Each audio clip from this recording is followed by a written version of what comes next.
So, welcome to this and welcome to our lecture series called Daily MCQ Practice. In this lecture series, we cover a particular day's current affairs through a set of 4 to 5 MCQs. Needless to say, but I'm going to say it anyway. This lecture series is very important, so please make it a part of your daily routine because through this, you'll be able to revise your current affairs and you'll get the much needed MCQ practice, which is very important for your prelims examination next year. All right. Now, 4 to 5 MCQs from the topic of current affairs might seem like little effort, but we are going to do that on a daily basis. And if we are going to do that on a daily basis, these 4 to 5 MCQs would add up to more than 1200 MCQs. And that too from the topic of current affairs. For polity, geography, history, and other static subjects, we'll have separate lecture series. This is just from current affairs. And 1200 MCQs from current affairs for prelims are more than sufficient. You'll be able to secure your current affairs, which is about 40 to 50% of your prelims examination through this lecture series. So make it a part of your daily routine. All right. Let's start the discussion with topic number 1 or question number 1, I'm sorry. Consider the following statements regarding Intergovernmental Platform on Biodiversity and Ecosystem Services. Established in 2012 to improve interface between science and policy on issues of biodiversity and ecosystem services. Its headquarters are in Bonn, Germany. UN Environment Program, UN Development Program, UN Food and Agricultural Organization are its founders.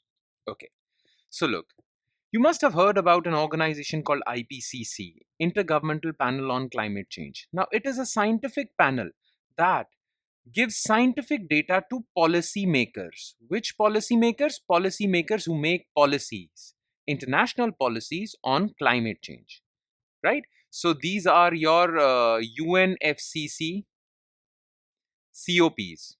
The recent one which happened in Azerbaijan, right? Climate conferences. So, climate conferences, the people in climate conferences require scientific data to make good policies to prevent climate change, right? And IPCC provides that. Similarly, there are various conferences or international summits regarding biodiversity, like Convention on Biodiversity, right? These are international summits on biodiversities and the biodiversity, and they also need a scientific body to inform them about scientific data so that they can make a good informed policy decisions. So for biodiversity, like for climate change, we have IPCC. For biodiversity, we have IPBES. Now, it was established in 2012 to improve interface between science and policy on issues of biodiversity and ecosystem services. Absolutely correct.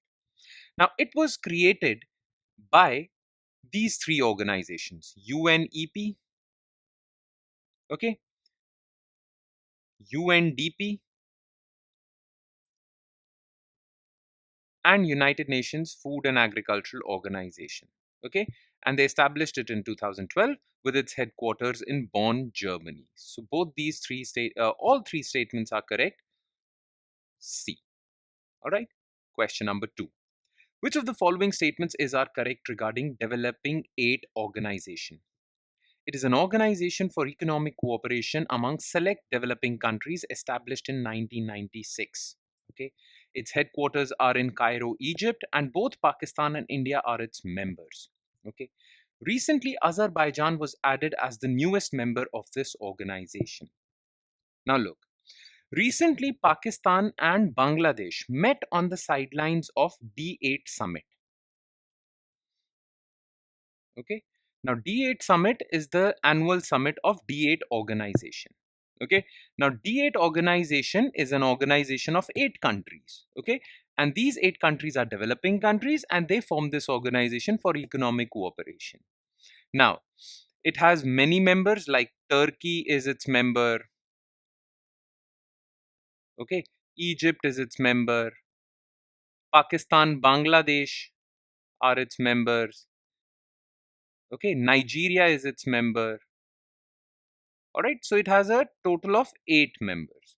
Most of them are Muslim countries. Okay, Malaysia is also one of them. India is not member of D8.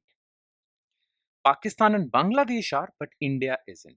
Now, this D8 organization, mostly Muslim countries, created an economic group called D8. An annual summit goes on. Now, the latest annual summit of D8 organization was in Cairo, Egypt. All right. So it is an organization for economic cooperation among select developing countries established in 1996. Absolutely correct. Now, the 2024 summit of D8 organization was in Cairo, but its headquarters are not in Cairo. Its headquarters are in Istanbul, Turkey. Okay, so this statement is false. And India is also not a member of this. Bangladesh is. Now, in 2024, in the D8 summit, Cairo, a new member was added to this group of 8 countries, and that new member was Azerbaijan. Okay, so this is also correct. 1 and 3, C. Question 3. Which of the following is our correct regarding RBI's 2024 report on states' finances?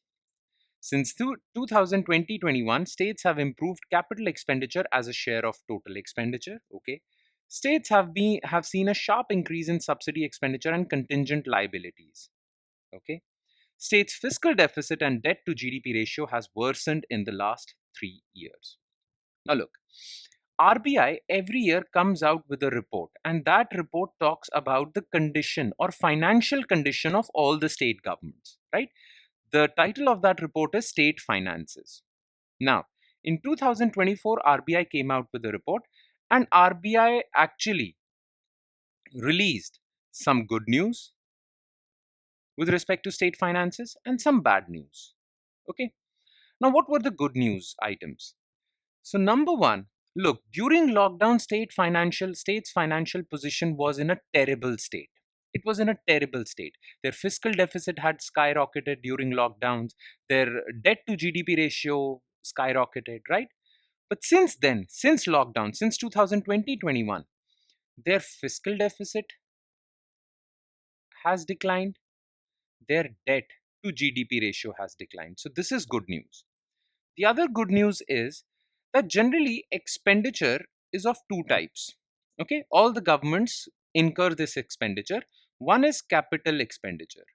This capital expenditure is expenditure on infrastructure. Okay, bridges, buildings, schools, hospitals, right?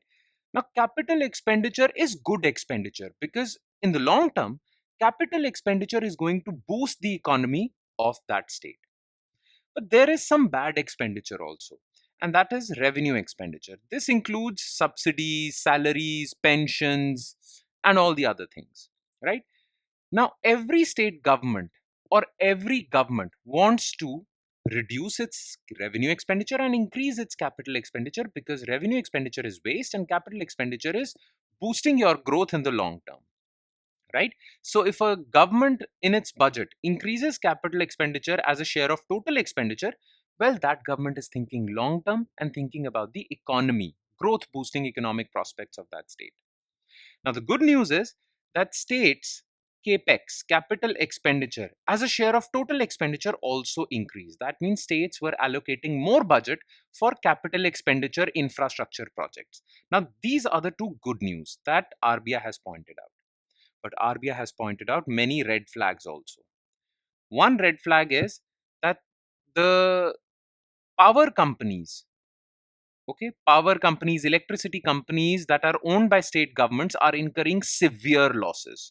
And that is increasing the expenditure of these state governments because their power companies, state owned power companies, are in severe losses. So, this is one problem. Then RBI found out that in the recent times, states have increased their subsidy burden. And subsidy is a revenue expenditure, and that is bad. Okay. And third bad thing is that liabilities, contingent liabilities, which means guarantees on loans. Like you take a loan, but the state government has taken a guarantee, given a guarantee to the bank that if you don't pay back that loan, state government will pay back, right? So these are contingent liabilities. These have also increased. So these are the bad points. These are the good points. Okay.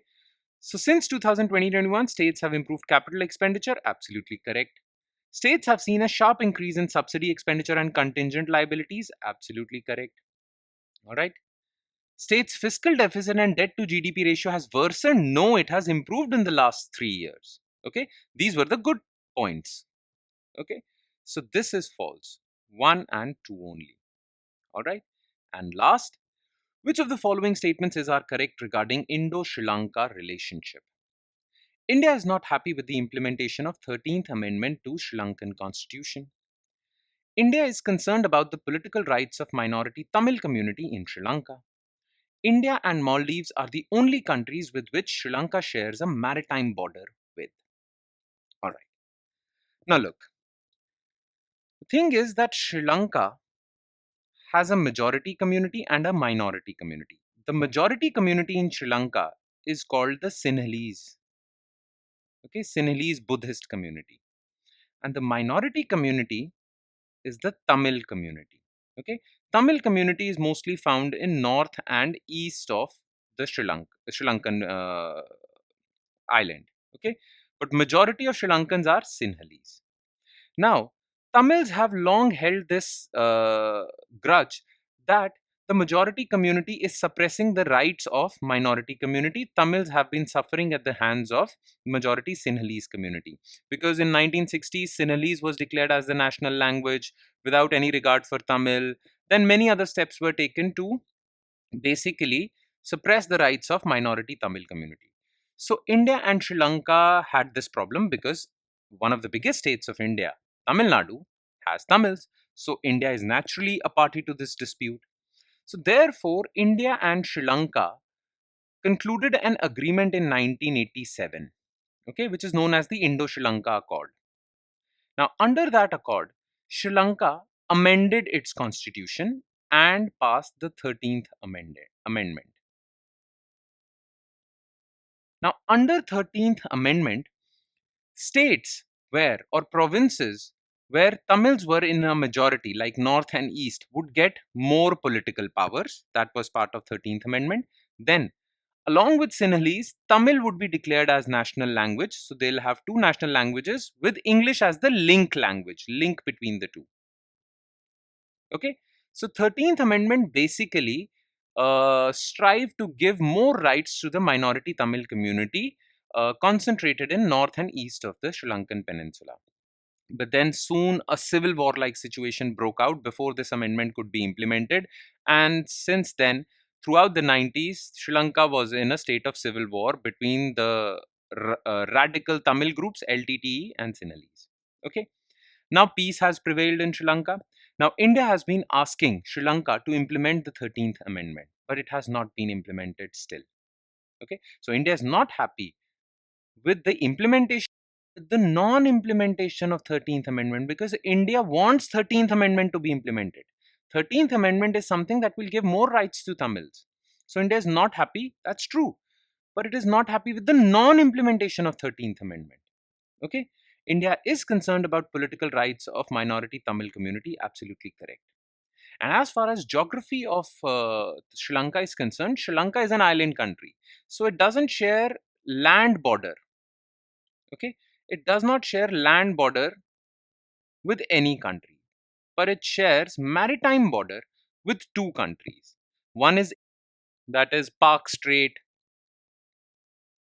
Okay, Park Strait and Gulf of Mannar are the maritime borders, and it shares maritime border with Maldives. So this statement is correct. The answer to this question is 2 and 3B. All right. And with that, we conclude today's session. Thank you so much for watching, everyone. And I'm sure it has added value to your preparation, but it would have more value. It would add more value if you revise this lecture also. By revision, I mean going through the detailed written explanation for each and every MCQ discussed in this lecture. Now, you can find written detailed explanation to these questions in our notes. And these notes shall be shared on our Telegram channel. So go to our Telegram channel. The link is in the comment section below this video. You just have to click on that link. Download the notes and spend another 5 to 10 minutes revising. All right. On that note, I'll be signing off. Thank you so much, everyone.